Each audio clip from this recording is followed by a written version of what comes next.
శ్రీ రేణుక ఎల్లమ్మ తల్లి జ్యోతిష్యాలయం ముఖం లేదా ఫోటో చూసి జ్యోతిష్యం చెప్పబడును. వ్యాపారం, చదువు, ఉద్యోగం, పిల్లల్లో జ్ఞాపక శక్తి, రాజకీయం, ప్రేమ, పెళ్లి, సంతానం, భార్యాభర్తల మధ్య కలహాలు, కుటుంబ సమస్యలు, ఆరోగ్య సమస్యలు, ప్రమోషన్, విదేశీ ప్రయాణం, భయం, చేతబడి నివారణ, నరదృష్టి, నాగదోషం, చెడు దోషాలకు 100% పరిష్కారం చూపబడును. స్త్రీ పురుష వశీకరణ చేయబడను. కోయ గురూజీ లక్ష్మణరాజు గారు. Cell number 8466923012. మంచి హస్తవాసి ఉన్న గురూజీ. ఒకసారి కాల్ చేస్తే మీకే తెలుస్తుంది. ఓం శ్రీమాత్రే నమః. ఛానల్లోకి స్వాగతం అండి. ఈ నెల 15వ తారీఖు పౌర్ణమి. మేషరాశి వారికి ఈ నెల 15 లోపు జీవితంలో ఎటువంటి ఊహించని మార్పులు జరగబోతున్నాయి. ఈ మార్పు జరగడానికి గల కారణం ఏమిటి? ఇప్పటి వరకు మీరు పడిన కష్టాలకి ఫుల్ స్టాప్ పెట్టే సమయం వచ్చిందా రాలేదా? మంచి సమయం రాలేదు అంటే ఇంకా ఎంతకాలం వేచి ఉండాలి? అలాగే ఈ సమయంలో మీకు ఎవరితో ఎక్కువగా ఆపద పొంచి ఉంది? అలాగే ఆ వ్యక్తులు ఎవరు? వారిని ఎలా గుర్తించాలి? ఈ సమయాన్ని జేబులో ఏ 2 వస్తువులు పెట్టుకోవడం వల్ల మీకు అదృష్టం కలిసి వస్తుంది అనే అంశాలతో పాటుగా ఈ సమయంలో మీరు చేసుకోవాల్సిన దేవతారాధన అలాగే పాటించవలసిన పరిహారాల గురించి ఈ వీడియోలో మనం వివరంగా తెలుసుకుందాం.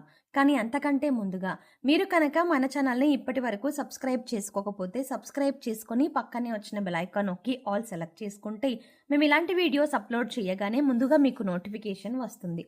అలాగే వీడియోని ఎక్కడా కూడా స్కిప్ చేయకుండా చివరి వరకు చూస్తేనే మేం చెప్తున్నా మీకు పూర్తిగా అర్థమవుతుంది.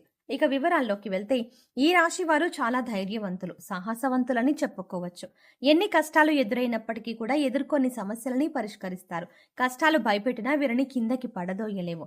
చక్కటి ఆత్మవిశ్వాసాన్ని, మనోధైర్యాన్ని కలిగి ఉంటారు. దయాగుణం, క్షమాగుణం, దానగుణం కలిగి ఉంటారు. ఎన్నో మంచి గుణాలను కలిగినటువంటి ఈ రాశి వారు గత 5 సంవత్సరాలుగా ఎన్నో కష్ట నష్టాలను ఎదుర్కొంటున్నారు. అది కెరీర్ పరంగా కానివ్వండి, వ్యాపారంలో కానివ్వండి, ఆర్థిక పరంగా కానివ్వండి, లేదా కుటుంబ పరంగా కోర్టు సమస్యను, ఇలా అనేక రకాలుగా ఏదో ఒక సమస్యలో చిక్కుకొని ఇబ్బంది పడే పరిస్థితి అయితే కనబడుతుంది. ఇకపై మీకు అటువంటి పరిస్థితి ఎదురు కాదు. మీ తలరాత మారనుంది. మీరు ఎదుర్కొన్న కష్ట నష్టాలు అన్నీ కూడా తొలగిపోనున్నాయి. మీ దశ తిరగబోతోంది. అయితే అదృష్ట యోగాలను పొందటానికి మీరైతే ఖచ్చితంగా కొన్ని జాగ్రత్తలు తీసుకోవాలి.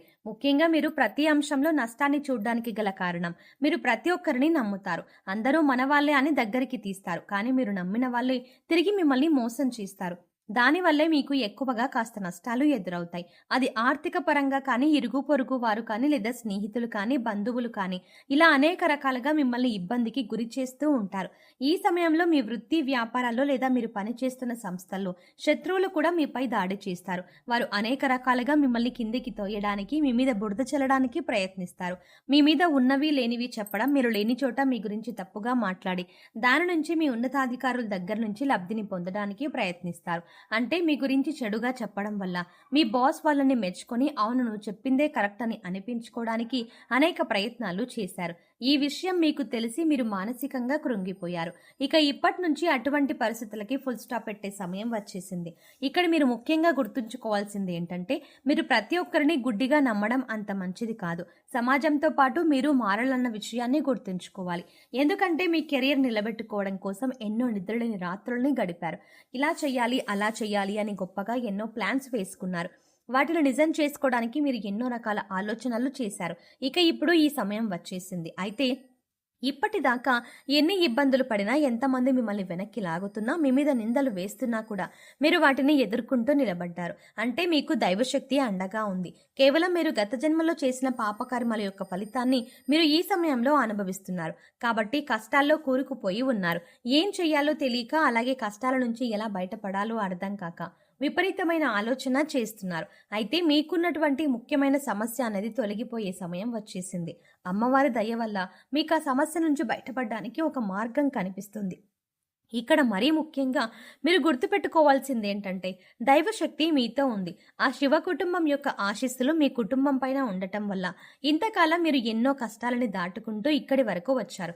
ఇక ఇప్పటిదాకా మీరు ఏదైతే శుభవార్త వినాలని ఎదురు చూస్తున్నారో అది ఏ అంశంలోనైనా సరే ఆ శుభవార్తను మీరు ఇప్పుడు వినబోతున్నారు. ఇటువంటి సంతోషకరమైన వార్తలు మీ జీవితాన్ని మార్చబోతున్నాయి. మీ జీవితంలో ఆనందం నిండిపోతుంది.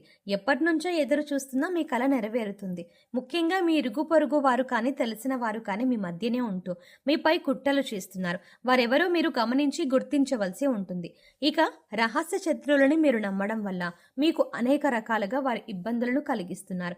ఇక మీరు గతంలో ఎన్నో రకాల ఇబ్బందులు పడి పెద్ద పెద్ద సమస్యల నుంచి కూడా చివరి దాకా వచ్చి వాటి నుంచి బయటపడిన సందర్భాలు కూడా ఉన్నాయి. ఇక ఇటువంటి సమస్యల నుంచి బయటపడడానికి మిమ్మల్ని ఆదుకున్నది ఆ శివయ్యే అని చెప్పవచ్చు. ఆ శివపార్వతులే మీకు అండగా ఉన్నారు. ఇక ప్రతిరోజు కూడా మీరు నిత్య పూజ నిర్వహించడం, దేవుడికి దీపారాధన చేసుకోవడం, మీ ఇష్టదైవ నామస్మరణ చేసుకోవడం వల్ల మీకు అనేక రకాలుగా శుభాలు చేకూరుతాయి. కేవలం కష్టాల్లో ఉన్నప్పుడు మాత్రమే కాకుండా సుఖంలో ఉన్నప్పుడు కూడా దైవనామస్మరణ చేసుకుంటే మిమ్మల్ని కంటికి రెప్పలా కాపాడుతున్న ఆ పరమేశ్వరుడికి నమస్కారం చేసుకుంటూ ఉండడం మంచిది అని సూచించడం అయినది. ముఖ్యంగా మీరు కష్టాల్లో ఉన్నప్పుడు దేవుడు రక్షించలేదు కాబట్టి దేవుడు లేడన్న భావన మీకు రాకూడదు. అందుకోసం ప్రతిరోజు కూడా దేవుడికి కృతజ్ఞతలు చెప్పుకుంటూ మిమ్మల్ని ఇప్పటిదాకా రక్షించినందుకు ఆ భగవంతుడికి కృతజ్ఞతలు చెప్పుకోండి. దేవుడిపైన మీ నమ్మకాన్ని ఎప్పుడూ అలాగే ఉంచుకోండి. ఇక ఆర్పి ఇంకా టీ అనే అక్షరాలతో పేర్లు మొదలయ్యే వారితో మీరు కాస్త జాగ్రత్తగా ఉండాలి. వారు మీ పక్కనే ఉంటూ మీ స్నేహితుల వల్ల నటిస్తూ మీ వెనకాలే గోతులు తవ్వే అవకాశాలు ఎక్కువగా ఉంటాయి. కాబట్టి మీరు వారి చేష్టలను కాస్త గమనిస్తూ ఉండాలి. ఈ సమయంలో మీరు రహస్య శత్రువుల్ని గుర్తించి గమనించి తగిన జాగ్రత్తలు తీసుకోవాలి. లేదంటే జీవితంలో నష్టపోయే అవకాశాలు ఎక్కువగా ఉంటాయి. ఇక ఈ సమయంలో మీరు చేసుకోవాల్సిన దేవతారాధన గురించి చూసుకున్నట్లయితే ప్రతి సోమవారం శివాలయానికి వెళ్ళి అర్చన చేయించుకోండి. అలాగే మాస శివరాత్రి రోజున అభిషేకాన్ని నిర్వహించినట్లయితే శివుని యొక్క పరిపూర్ణమైన ఆశీస్సులు మీపై ఉంటాయని చెప్పొచ్చు. ఇక ఈ సమయంలో ఈ రాశి వారు పాటించవలసిన పరిహారాలు చూసుకున్నట్లయితే ఆర్థిక పరంగా మీరు పురోగతి సాధించడానికి ఈ 2 వస్తువులు మీరు పర్సులో పెట్టుకోవాల్సి ఉంటుంది. పురుషులైతే మీ షర్ట్ జేబులో కానీ ప్యాంట్ జేబులో కానీ పర్సులో కానీ పెట్టుకోండి. స్త్రీలైతే మీ హ్యాండ్ బ్యాగ్లో పెట్టుకోండి. అలాగే ఇంట్లో ఉండి బిజినెస్ చేసేవారు కానీ లేదా గృహిణీలు కానీ మీకు గల్లాపెట్టెలో కానీ లేదా మీరు డబ్బులు దాచే ప్రదేశంలో కానీ ఈ వస్తువులు పెట్టుకోవచ్చు. ఆదివారం రోజున ఈ పరిహారం చేస్తే మంచి ఫలితాలు వస్తాయి. గురువారం రోజున దేవుడి వద్ద దీపారాధన చేసి 2 లవంగాలను అలాగే 2 యాలకులను లక్ష్మీదేవి ఫోటో దగ్గర పెట్టి వాటిని మీ పర్సులో కానీ జేబులో కానీ డబ్బులు దాచే ప్రదేశాల్లో కానీ ఉంచడం వల్ల మీకు ధనం ఆకర్షింపబడుతుంది. వీటిని తరచుగా మన మసాలా దినుసుల్లో వాడుతూ ఉంటాం. కానీ లక్ష్మీదేవికి సుగంధ ద్రవ్యాలు అంటే చాలా ఇష్టం. ఇవి ధనాన్ని ఆకర్షిస్తాయి. సో చూసారు కదండి, ఈ నెల 15 లోపు మేషరాశి వారి జీవితంలో ఎటువంటి ఊహించని మార్పులు జరగబోతున్నాయి. ఈ సమయంలో మీకు ఎవరితో ఎక్కువగా ఆపద పొంచి ఉంది, అలాగే ఆపద నుంచి ఎలా బయటపడాలి, ఈ సమయంలో మీరు చేసుకోవాల్సిన దేవతారాధన అలాగే పాటించవలసిన పరిహారాల గురించి ఈ వీడియోలో మనం వివరంగా తెలుసుకున్నాం కదా. ఈ వీడియో మీకు నచ్చినట్టయితే లైక్ చేయండి. అలాగే మీ ఫ్రెండ్స్ అండ్ ఫ్యామిలీ మెంబర్స్లో ఎవరైనా మేషరాశి వారు ఉన్నట్లయితే వారితో ఈ వీడియోని షేర్ చేసుకోవడం ఎట్టి పరిస్థితుల్లో మర్చిపోకండి. అయితే మీరిచ్చే లైక్ మాకెంతో సపోర్ట్నిస్తుంది అన్న విషయాన్ని దృష్టిలో ఉంచుకొని వీడియో నచ్చితే ఖచ్చితంగా లైక్ చేయండి. అలాగే మీ ఫ్రెండ్స్ అండ్ ఫ్యామిలీ మెంబర్స్కి ఖచ్చితంగా ఈ వీడియోని షేర్ చేసుకోవడం కూడా ఎట్టి పరిస్థితుల్లో మర్చిపోకండి. కానీ అంతకంటే ముందుగా మీరు కనుక ఇప్పటి వరకు మన ఛానల్ని ఇంకా సబ్స్క్రైబ్ చేసుకోకపోతే వెంటనే సబ్స్క్రైబ్ చేసుకోండి. అలాగే పక్కనే ఉన్న బెల్ ఐకాన్ని క్లిక్ చేసి అందులో ఉన్న ఆల్ అప్డేట్ని కూడా సెలెక్ట్ చేసుకోండి. అలా ఛానల్ని సబ్స్క్రైబ్ చేసుకొని పక్కనే ఉన్న బెల్ ఐకాన్ క్లిక్ చేసి అందులో ఆల్ సెలెక్ట్ చేసుకోవడం ద్వారా మేము చేసే ప్రతి వీడియో అప్డేట్స్ మీ మొబైల్కి ముందుగా నోటిఫికేషన్గా అందుతుంది. మరో చక్కటి వీడియోతో మళ్ళీ కలుద్దామండి. ఓం శ్రీమాత్రే నమః.